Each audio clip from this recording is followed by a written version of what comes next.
We have our dough, we think we have our sauce, we think we have our cheese. We do not have our thickness yet. We are really, really torn. Welcome to part 2 of my little real-time documentary of the process of setting up a pizza operation as part of the Status Dough local donut chain here in Knoxville, Tennessee. We're starting out in beautiful Farragut, Tennessee at the location there, which already has a big old pizza oven in it. And before we could do our test bakes, we needed to haul some equipment in there. So me and Status Dough primary owner Joe Sieber went out to this storage unit that contains a whole bunch of equipment for the Status Dough location that he had tried in Nashville, Tennessee, and it didn't work out. That's part of the reason I'm trying to help Joe start a pizza operation and help out his business. By the way, yes, although I'm going to have a minor ownership stake in this new business, people on the internet have been very cynical about that and said, Adam, you're just trying to make some money. Let me tell you something. What I'm doing right now, this makes money. What I'm doing out there at Status Dough, that is not going to make any real money. You can, or it might, we'll see. But you cannot go into the restaurant business, the small-scale local restaurant business, and realistically hope to make a lot of money. The only legitimate reason to start a local restaurant business is to bring joy and jobs to your community. You may end up making some real money in the distant future, but the odds of that are so unlikely that it's basically like a lottery. It's just not worth even considering. If we make some money, that's a bonus. Anyway. So this is a dough sheeter that we are hauling out, and what sheeters do is they take a piece of dough and then they flatten it to an exact thickness. Joe uses that in his donut operation already, and this is one that's left over from his donut operation. We're going to use that for the pizza because the pizza style that we're doing is closer to like a tavern-style pizza from the upper Midwest of the United States, which has a uniform thickness, as opposed to like a New York-style pizza, which you toss in the air, chiefly to get that gradation of thickness from the thick cornice at the outside to the very thin center. Then we're going to need a mixer, and this is a Hobart mixer from Joe's old Nashville donut operation, and it's an incredibly great mixer, which is why we're going through the incredible labor of moving it. That is possibly the heaviest object that I've ever had a hand in moving. I cannot believe that the two of us got it all the way from there to the restaurant and into the back kitchen by ourselves. There were several moments where I thought it was not going to happen. Mixers like that are incredibly heavy for two reasons. One, they have got big, powerful engines in them necessary for stirring a huge amount of dough. The other thing is that they have to be incredibly heavy. They have to have ballast. They have to be weighed down so they don't topple over again from that centrifugal force as they're spinning around a gigantic dough ball inside them. By the way, as a reminder, our dough is 30% water, 50% pizza flour, and 20% old Status Dough yeast donut dough, which we use like a starter. So we got the mixer loaded into the restaurant, but it does not have the power hookup that we need. It has to be changed out. Also, the sheeter got damaged in the truck when it fell over as I was driving the truck, and yeah, I suppose that makes it my fault. If we are not able to bring pizza to Status Dough Farragut by late October, as is our plan, the most likely reason is going to be that we could not get our things fixed in time. Kids, if you want a really good paying and reliable job, forget about getting a bachelor's degree, go to get an associate's degree or some other kind of trade school in appliance repair, HVAC repair. Man, those guys are in such demand in this town, and they make tons of money because guys like us really need them and we have to wait for weeks or even months in order to get them.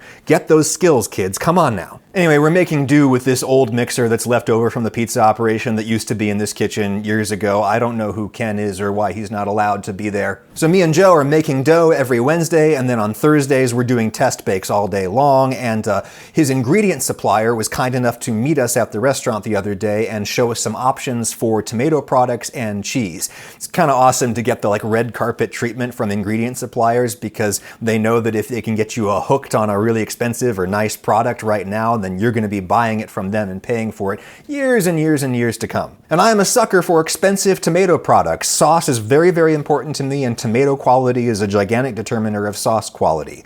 These are 3 gigantic commercial cans, not generally available to the public, and I opened up all of them. I tasted all of them raw, and I could tell right away that my favorite was probably going to be the Stanislaus 7-Eleven. Stanislaus is a company that sells tomato products, sauces, and stuff to most of the New York-style places out east. But in order to be sure, I needed to put in all of my other flavorings and then actually try them on a pizza, cook the sauce in the oven, and see how it comes out in the end. So I made a whole bunch of sample sauces with the exact same ingredients in them. The only thing I was changing was the kind of tomatoes. My basic sauce recipe is to use ground tomatoes rather than pureed or crushed. I just really like the texture of when it goes through a grinder. And then I'm going to put in a little bit of sugar because that's good, and we're in the South and we need to cater cater to local tastes.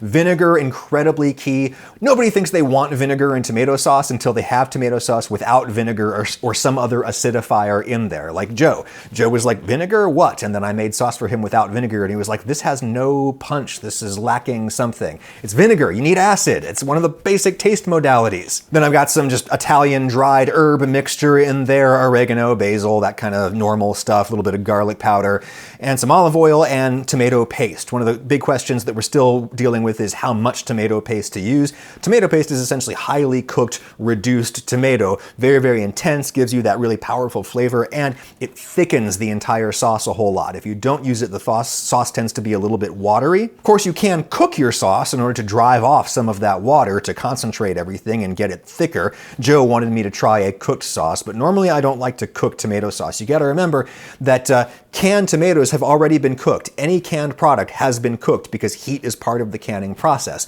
And then it's gonna get cooked again in the oven. It's spread out to a very, very thin layer, so it gets a whole lot of heat over the course of that very intense baking in the oven, and it absolutely cooks. You really want, or I really want, that nice bright note you get from minimally cooked tomatoes, and you can supplement that with a little bit of tomato paste for extra thickness and strength. You get the best of both worlds, and indeed, we definitely decided that it was 7-Eleven was the tomatoes, and this sauce is basically right. Maybe a little bit of tweaking. Might be putting in some cayenne pepper for a little bit of heat.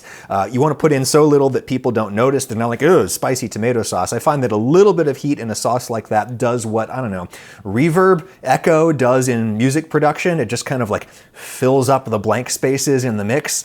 We're also still resolving the salt content in the sauce. There needs to be a lot of salt in it because we are not salting our dough. We really appreciate the texture of the dough with no salt at all in it, so there has to be enough salt in the sauce in order to season both itself and to season the dough. We want it to be an all-in-one deal, just in the way that my new morning protein is an all-in-one deal. Huel, sponsor of this video. Huel's Daily Super Blend is a 3-in-1 solution that combines all the benefits of a green supplement, a protein powder, and those beneficial mushrooms that a lot of people like to take in a nutritionally complete morning meal that I'm taking every morning. I normally take protein in the morning. It's really nice to have my protein plus a whole lot of vitamins and other good stuff, which is exactly what I get with this. When I wake up after a big workout the previous day, I need to ward off the catabolic effect. I need to supplement my protein fast, and all I need is a little bit of cold water. I've got a convenient and nourishing meal in seconds. It was created by nutritionists and dietitians to have 87 vitamins, minerals, and other good things in there. It's gluten-free, which is important to a lot of people. It has no artificial sweeteners, which is important to me. I often have trouble digesting a lot of artificial sweeteners in supplements. And with 25 grams of plant protein at just 250 calories, this is great if you're active like me. You want to maximize your nutrient and your protein to maximize your gains and also support your immunity and all that good stuff. Super Blend is great. And it all works out to about $3 a meal. If you want to save time, effort, and money, you can save 15% off your first Huel order with my code Ragusia, or check out my link in the description. Plus you get a free t-shirt and a shaker cup. It's a $40 value. That's code Ragusia for 15% off your first order. Link in the description. Thank you, Huel. Anyway, we got our sauce recipe pretty well finalized. Joe might want a little bit more tomato paste in there. Got to make him happy, and plus his opinion matters a lot more than mine. It's mostly his restaurant. We also had to resolve how much sauce we want to use, and the way that sauce is generally dosed out in a commercial context is with the ladle. It's a really easy thing to measure volumetrically. You don't need to weigh it. You just measure it with the scoop that you're using to put it onto the pizza, and we think we're about there. I like a lot of sauce, and especially because we're going with a thicker crust style, you need more sauce to flavor all of the bland bulk that's underneath it. Relatively bland. Let's talk about cheese. We know that we wanted to do a whole lot of a funky grated cheese like Pecorino or Parmesan on top of the sauce and underneath the melted cheese layer. We like to hide that there because a lot of people think they don't like it until they taste it, and then they do, because it brings a whole ton of depth and flavor to the cheese. And it's also protected from burning when it's underneath the main cheese layer, which is going to be made out of mozzarella for us.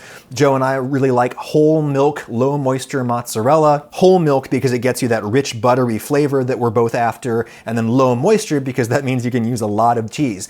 You'll notice with fresh cheeses, like fresh mozzarella, like you would put it on a Neapolitan pie, they put just like little splotches of it down. There's a reason for that, because it releases a whole ton of whey during the baking process. If you completely covered that pizza in a thick layer of fresh mozzarella, it would just be a lake of water in the center of the pizza. That's why they don't do that. We want to thick layer of cheese, so we got to go low moisture mozzarella. And Joe's ingredient supplier gave us a whole bunch of options to try. We liked most of them, especially this one here. It actually comes pre-shredded without the cellulose additives that they put on there as an anti-clumping agent. When you're buying from an ingredient supplier, they will sell you pre-grated cheese that is perfectly pure. It does not have that powder on it that tends to inhibit browning. They do that because they're just dealing with enough volume and enough turnover that they don't have to worry about the shelf life. So we thought we had a cheese that we really liked, and then one night recently, Joe was up baking by himself in the restaurant, and he texted me. He was like, "Oh man, I've got something that is so much better than what we've got." And I was like, "Okay, I need to go ahead and have a taste of this." And so I had to bring the whole family with me because we were in the car together, and we marched in there and we tried this cheese, which is from a company in Wisconsin called Grande, which is a brand that I really, really like. And yeah, we're thinking we're probably gonna go with the Grande cheese, even though it actually does split just a little bit in our oven. We get a little bit of grease layer on top, but we don't mind a little bit of grease layer. It's like that little kind of film of oil that I like to put on pasta, right? Just a little bit is really nice, and it speaks of what's inside the cheese, which is a whole lot of buttery goodness. And they use a more traditional method at Grande. They use natural enzymes and such to curd their cheese. Other places that make mozzarella that's used by a lot of pizza places use vinegar, and it just results in a different product. You know, one funny thing that I have learned through this process is why professional tasters, and such people do exist, professional tasters generally spit, not swallow. Because when you are tasting stuff all dang day in order to make comparisons and you start to fill up, it affects how you perceive things. The samples start to taste worse as you get more and more full. Anyway, dough size and thickness. We have been using a pan because what we inherited is this big old conveyor oven. Conveyor ovens work best with pans as opposed to deck ovens. As I have argued many times, I have had and observed much better outcomes in life when people go with what they have. Go with whatever you have and what it seems to want to do naturally, rather than having a picture in your mind of a perfect idealized result that you want at the end. Usually you're going to get something better if you let like the tools that you have around you and your own talents kind of guide you and see what comes out best from that particular combination of factors. And so those factors have led us to a shallow pan pizza for a number of reasons. Our dough, which is very rich, comes out really nice in kind of a thicker layer. We like the kind of pillowy texture that it has on the inside when it's baked a little bit thicker. In terms of size, I was arguing that we should just have one size. I think 14 inches like this is a good all-purpose pizza size. That's enough for, I don't know, 4 people or 3 or 2 who are really, really hungry. I mean, look, if you want more pizza, you can just order more pies, and this makes everything really simple to have one size. If you're gonna have a bigger size, then you need to portion out bigger dough balls when you are making your dough, and as a result, you could run out of one size or another over the course of service, and that'd be a big pain in the butt. But Joe kind of argued that it'd be better if we had 2 sizes, and he's probably right about that. So I went and I did some like 9th grade math, which I don't want to admit how hard that was to go back to 9th grade in my mind and use pi for the first time in my adult life. I mean, that's the life that I have led. So I figured out what the size would need to be if you were going to simply double the dough amount to make the large as opposed to the small. And the answer is 11 inches and 16 inches. It's not quite perfect, it is almost perfect. So what that means is we can portion out one size of dough ball, one size dough skin for the small, and then if we want to make a large, we just stack the 2 smalls on top of each other, run them through the sheeter, and then put it into the 16-inch pan. This one has the wow. This one is small enough that could actually even be kind of a personal pan pizza. I mean, I don't think that you should probably eat that much pizza in one sitting, but you know, you could eat a lot of it and take the rest home. But the question that is still eluding us is thickness. We've taken some dough and rolled it out as thin as we could possibly get it, and then we baked it on this kind of pan, which is a pan that is designed to kind of replicate the effect of a stone hearth in a conveyor oven, and we get this wonderful crispy bottom, really, really nice texture that is a good pizza. It's a darn good pizza, but what I've thought, and Joe agrees with me most of the way, is that when we bake it up a little bit thicker, we get a texture that is sort of pillowy on the inside that is unique to our specific donut dough-based dough.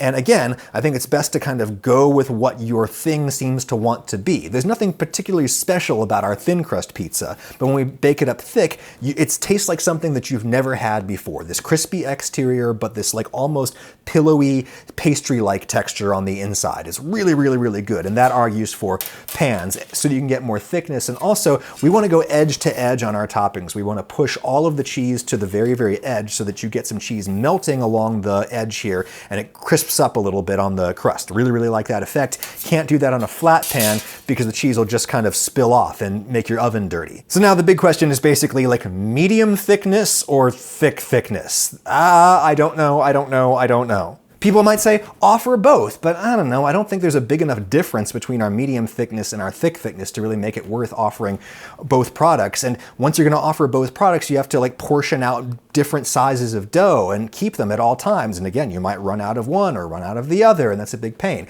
I'm very conscious that like the decisions that we are making now will affect the working lives of working people at Status Dough for hopefully generations to come. And so I keep kind of tweaking things to make things just a little bit easier. Like my original dough proportions weren't exactly the 20, 30, 50 that we're working with. It was a little bit more complex than that, but I was just like, you know what, if I just nudge these numbers to nice whole numbers, that's gonna make like life so much easier for the person who's coming in at 3 in the morning to throw this dough together. Plus, as a matter of philosophy, I just believe in kind of creating something that you are confident in as being the best version of the thing that you can make, and that's what you put out to the public. Once you start adding options, it gets more complicated and it gets very fraught to take those options away if they don't work. So go with what you believe in, and I believe in a thickness that, I don't know, I'll tell you next time.